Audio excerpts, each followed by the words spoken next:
nature. So people here have lots of gifts and lots of experience, and normally they charge for sharing what they do and sharing their knowledge, but they come here and they share it with you for free.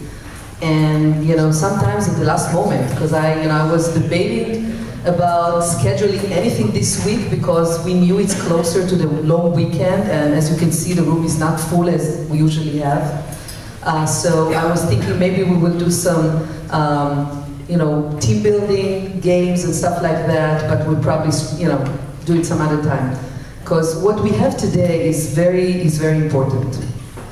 I kind of, after talking to the speaker, I named it, it's called Calling the Right Way. It was my initiative. I don't know if that's what he meant, but so our speaker, Carlos Rosario, is going to introduce you to the notion of creative corollary? That's too tough for me. Thinking. In order to succeed without having to do much more than showing up. Carlos is an Amazon best-selling author, has been quoted on sites like CNN, Western Business Journal, and Newswire, has outranked the likes of Seth Godin on platforms like G+, and has, I don't know. But anyway, I met with Carlos a few weeks ago and had a fascinating one-on-one with him, which, by the way, I recommend for all of you to kind of call him on. And he has a lot of experience in areas that can help each and one of you succeeding more in your business. So Carlos is going to present the concept today. We're not going to get into details about anything in particular. It's going to be how to get more business at the end and become more successful, right, Carlos? So please help me welcome Carlos Rosario. Thank you.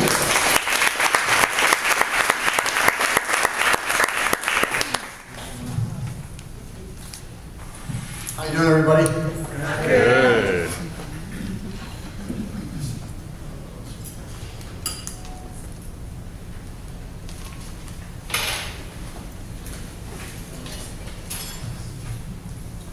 All right. So, how's everybody doing? Bear with me, because this is something that was.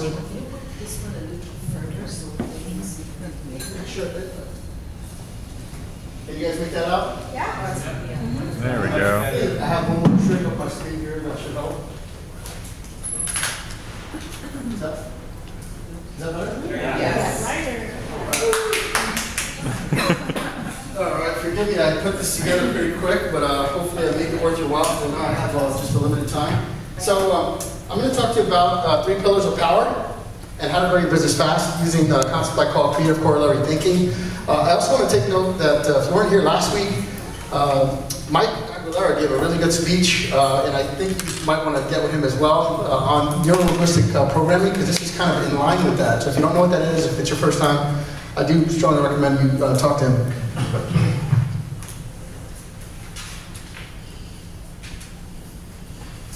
So, okay, this is kind of representative of how I see how we're all treated here. Basically, we're all in this to kind of be on a... Move over.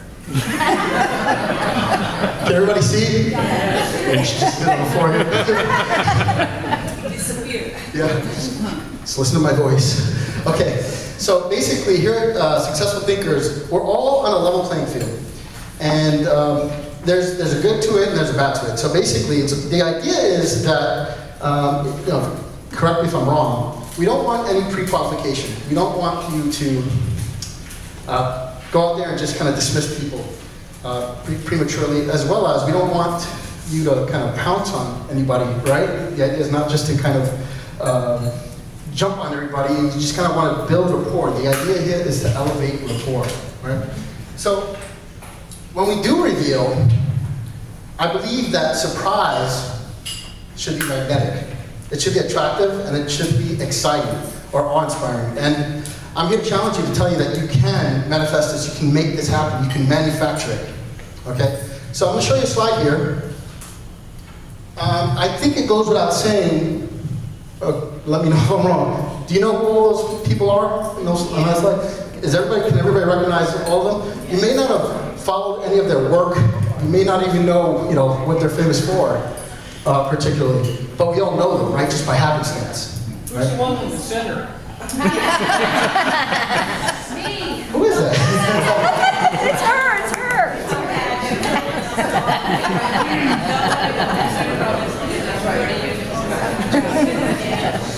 So I think it goes without saying you all know who they are, right? Because their reputation precedes them. And,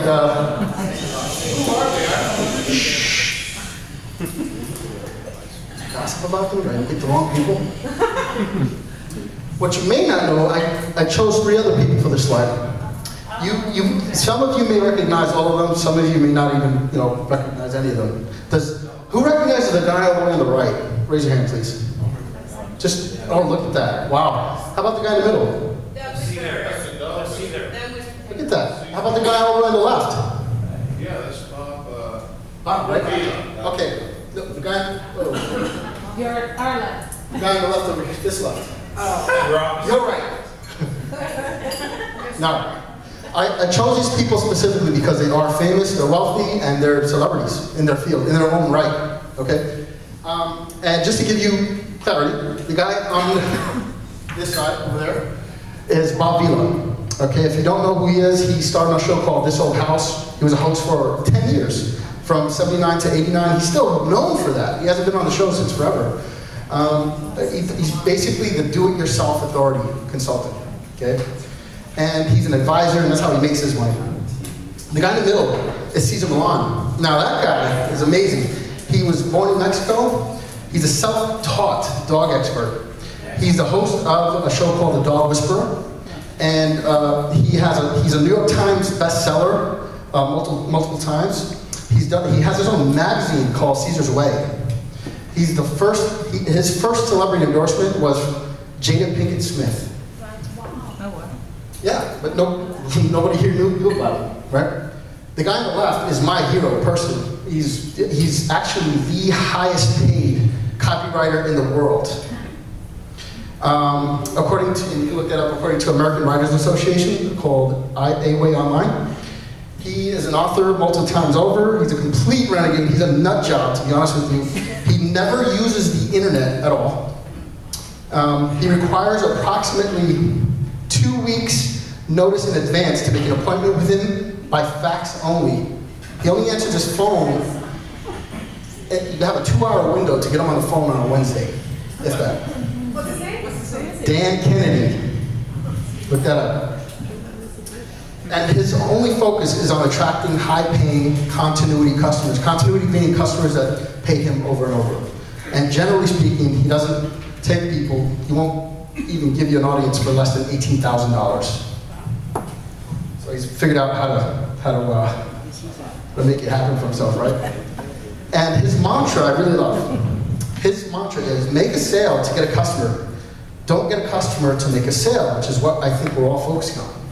So consider that for a moment. Hope that was interesting.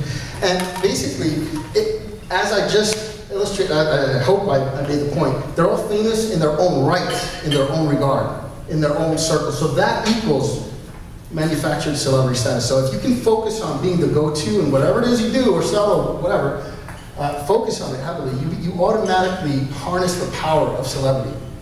Okay? And if you do this one other thing with that, which not only amplifies it, but this is what makes it, you'll be golden. You'll have all the 3 pillars. So I talk about something called prolific persistence. It's a lot easier and far more rewarding to find 100 ways to get 1 customer than it is to find 1 way to find 100 customers. And although the internet makes it infinitely easier to do now more so than ever, it's not the only medium that you should be using. It's about being everywhere that your target customers are. And the internet does make that easy. There's a million ways to figure that out, but they also, they're also offline. You have a lot of people that are doing a lot of, they don't go to the internet, so you should try to figure out ways to be prolific. Be everywhere at once if you can. And hopefully I'm going to give you some ideas on how to do that. Ways to do all three. Get published. Amazon makes it fairly easy to do this. In short order, you can become an author. You can even become a best-selling author pretty quickly. Get interviewed. And interview people with more clout than you. That's what I started doing. Actually, just yesterday, I interviewed another one of my heroes. His name was Perry Marshall. This guy, I put in a support ticket, and he wrote a book called 80-20 Sales and Marketing. And he's some kind of guru dude. He's a somebody somewhere, put it that way. He wrote the ultimate book, the ultimate guide to Google AdWords. That's what he's famous for. And he gave me an audience after I reached out to him. Of course, it was through assistant, something like that. But I finally got to him and I got an hour interview with the guy. So, not only that, you should start getting interviewed. Get interviewed by people with more clout than you if you can. So do something amazing. It's not very hard to do, believe it or not. And it's easier than ever to spread the word. Get social. So if you're not using stuff like YouTube, Facebook, LinkedIn, Google+, start using them. Just set up an account. It's free. You know, we're all looking for affordable ways to do it. You can't beat free, right? And I think this is probably the easiest thing for you to do is to get happy customers. Get testimonials going. I'm pretty sure a lot of you in here have been doing business for a while. Start focusing on collecting and harnessing the power of testimonies. Ask people to say nice things about you if they're happy with you. In fact, that's kind of the bane of online marketing as it is. You know, a lot of people are afraid of Yelp because it's a double-edged sword, but if you learn how to harness these small hinges, you can really swing big doors. You can actually, any point that you can control, you should have your hand in trying to figure out how to leverage. Because it's not hard if you just spend 15 minutes trying to figure it out. And it's about proficiency as opposed to mastery. Too many people are afraid to get involved, to get started, because they're just feeling overwhelmed. Just get started. Just mess with it. And over time, I'm talking about short time, you know, maybe a few days, maybe a week or two, you'll start getting familiar with it. Just use it. And nothing's better for your business than a crap load of happy customers raving about you. So elevate others whenever you can. Come with your palms down, come giving, come bringing something of value. Stop, you know, don't run it and say, hey, this is what I can do for you if you give me something. Be, do, get is a mantra that I follow. Get proof. Do something relatively amazing, and it's not hard. I can show you easy ways to get multiple ranks for competitive keywords. You can get all your social profiles ranked high, on all of them, LinkedIn, Google+, anything like that. You can get prospects to your event, seminar, webinar, teleseminar. I'm recording this right now. Start leveraging your output. So when you're faced with lemons, make lemonade. Do something else with it. Always try to figure out how to leverage your output. Whatever you do, try to figure out how can I harness this some way, shape, or form. Guess what? I could probably give this away later as a bribe to build a list. Why not do the same? Build a monstrous list fast. I interviewed somebody that built a list of 100,000 people in 30 days. What I did was reach out to him, but now I have that associative kind of benefit. You can draw from association. So that's why you want to align yourself. Start taking pictures with celebrities and stuff like that. If you can go to events, take pictures with Avi and Ayelet, that's what I'm doing. Leverage that, celebrity status. Borrow it. Does any of this make sense or not make sense? Do you like what I'm saying, or is it? Yes. Thank you. So I just posted some examples real quick. That's me on Google+. I blurred out, the keyword because I don't know, this is not what it's about. I just wanted to show you how I outranked Seth Godin. Seth Godin wrote the book on tribes. He's a high maka guy, and I outranked him. You cannot read anywhere from here. Good. Yeah, you can't read it anyway, so good. You don't even know if it's me or not. LinkedIn. You can see 595 results. I'm #1 for a term. I actually outrank a lot of people for a whole bunch of terms. If you're not leveraging LinkedIn, you're missing out on a great opportunity for B2B, business-to-business marketing. You would be astounded if you're not leveraging right now how much business and how many people are actually looking for your services online right now. And there's services that optimize your LinkedIn. People charging $1,000 just to do LinkedIn optimization. Probably worth looking into, trying to figure it out.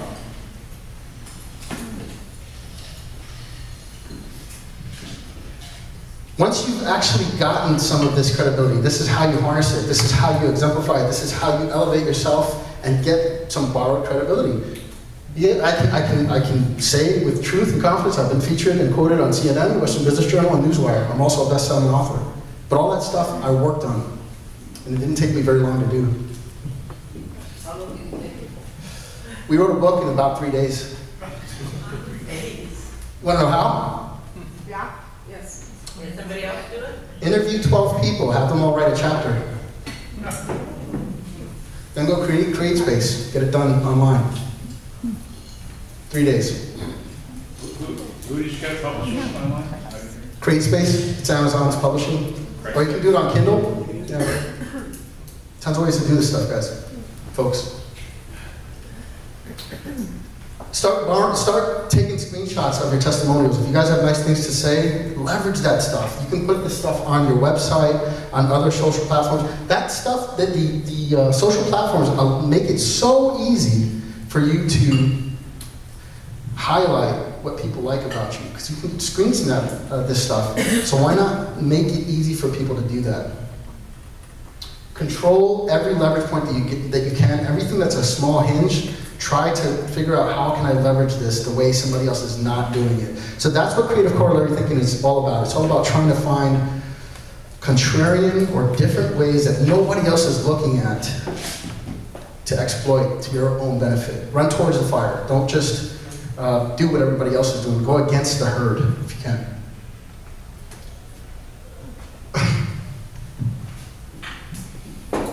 Thank you so much. Any questions? I had a question about the LinkedIn. You said people charge you $1,000 to get signed in. No, there are still, what I said was, just think about how specialized some of this stuff is. I have a buddy, his name is Greg Wells. He charges, starting is $1,000 to optimize your LinkedIn profile. That's all the guy knows how to do. He doesn't know how to build a website or write, do a blog, or he doesn't.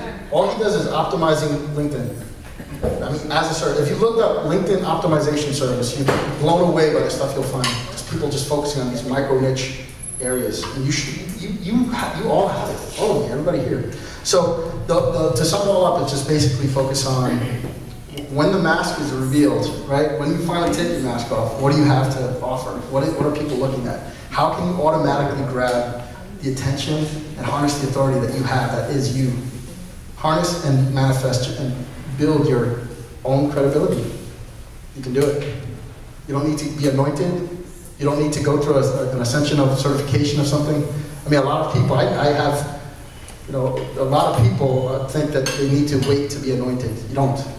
You can figure out how to build this stuff for yourself. Any other questions? The screen right before this last one, you had a bunch of quotes in there that obviously we can't read from this distance.